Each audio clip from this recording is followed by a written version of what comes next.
Oh wow, it's working again. Gosh, that took a while. If I do this again, I'll wash my hair first, but unfortunately it makes me breathless, and I'm much more interested in getting my story out than in what I look like. So, there's lots of points I actually want to pick up on, but I'll have to make several different videos to do it. One of the points I did make was that I have twice introduced myself to people as Dick Oakley's daughter. The first time at the inquest, in all innocence, actually. I didn't know the effect that I was going to have on Robin Stoddart. I had no idea what his role in Fiona's death was. I still don't really know what his role in Fiona's death was, except that he was there and he was terrified. Those things I know, and of course I also know that he was murdered 2 years later, as I said. So that was one time that introducing myself as Dick Oakley's daughter had a visible bad effect. The other time was a bit stranger, and that actually brings me to the third murder I do know about. There are a number about which I'm very, very suspicious. There are a number of people I believe to have been murdered, but will never be able to prove it. The ones I am 100% certain of are my mother. Actually, no, I will leave it in sort of now. My mother in 1989, Fiona in 1994, and the girl I'm coming to, my half-sister Karen, in 1965, 50 years ago.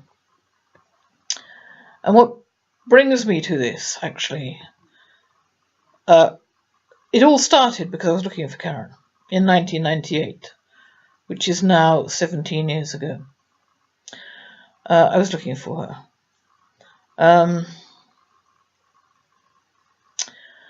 And when I began writing, which was 2006 to 7, I became absolutely convinced that Karen was the key to everything. And I was right. Unfortunately, I closed down book 1 without having found out what happened to Karen. And when I did find out what had happened to Karen, I opened Pandora's box, which led to book 2, which my brother, no matter what he says, has not seen. He may have seen Deadly Daddy, which I, with help, uploaded to the ether years ago. And it needs an awful lot of editing, and I actually wish that nobody had ever read that. I came to some wrong conclusions.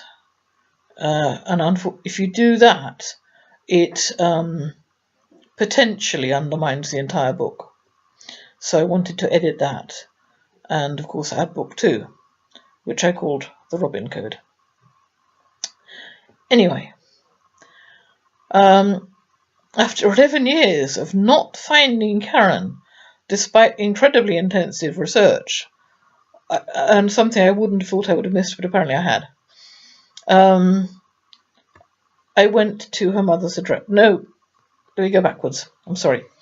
In 2007, I wrote to her mother, who by then was something like 89. And somebody pointed out to me that if I didn't do something fast, she wouldn't be around to talk to. Actually, it was suggested to me that I should go to her house, which I wouldn't do in 2007, but did do in 2009.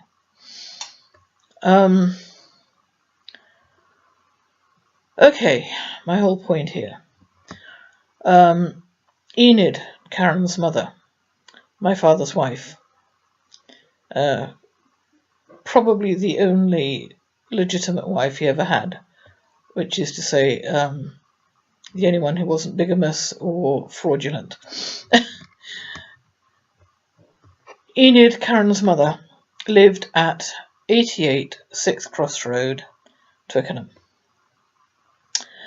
She lived there from 1932 right up until 2007, which is 75 years, unless I'm very much mistaken. What is more odd is that her son, Colin, who is pretty much exactly my age, also lived there until he was 53 in 2007.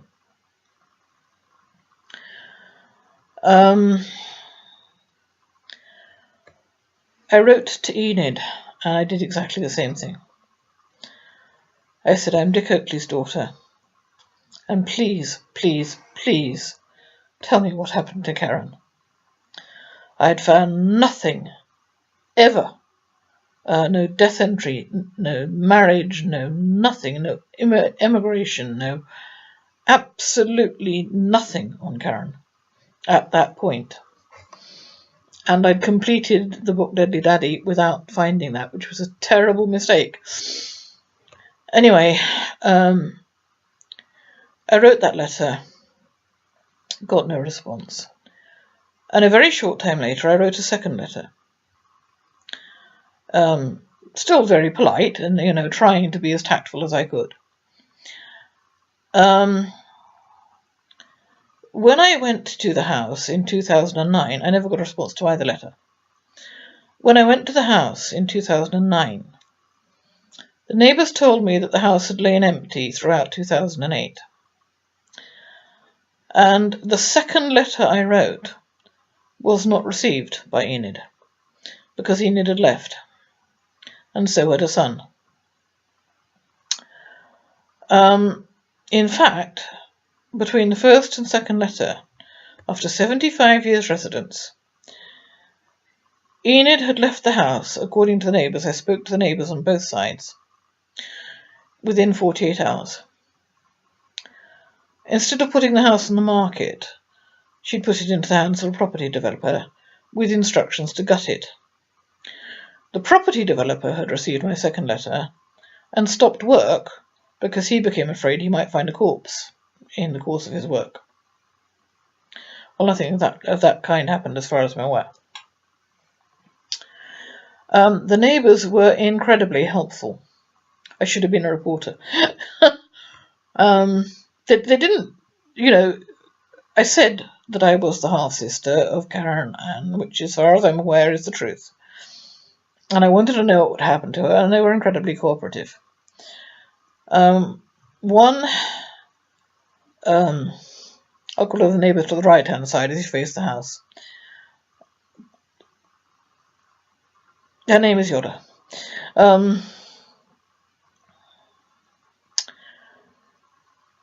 First of all, she told me that Enid had been extremely reclusive, very much like my own mother, in fact, and it didn't have much to do with the neighbours, but she had said that she had once had an older daughter. There was a younger as well.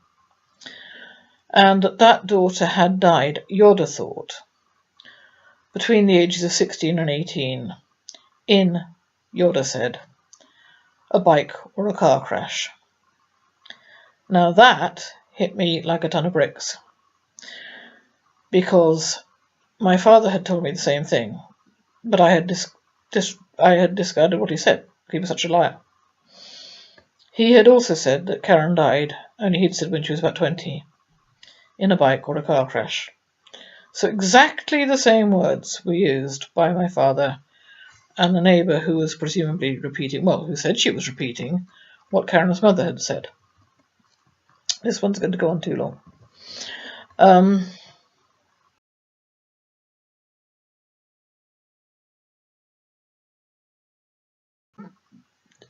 I'd known for a long time that he had lived with a man called Thomas Montgomery, but it had not occurred to me that they didn't marry. Sorry, I hadn't known she lived with him until I saw the electoral roll. I only knew that she'd married him in 1972, at which time Karen would have been 26. And I thought Karen would not have taken her stepfather's surname when she was 26 years old. That was a terrible mistake.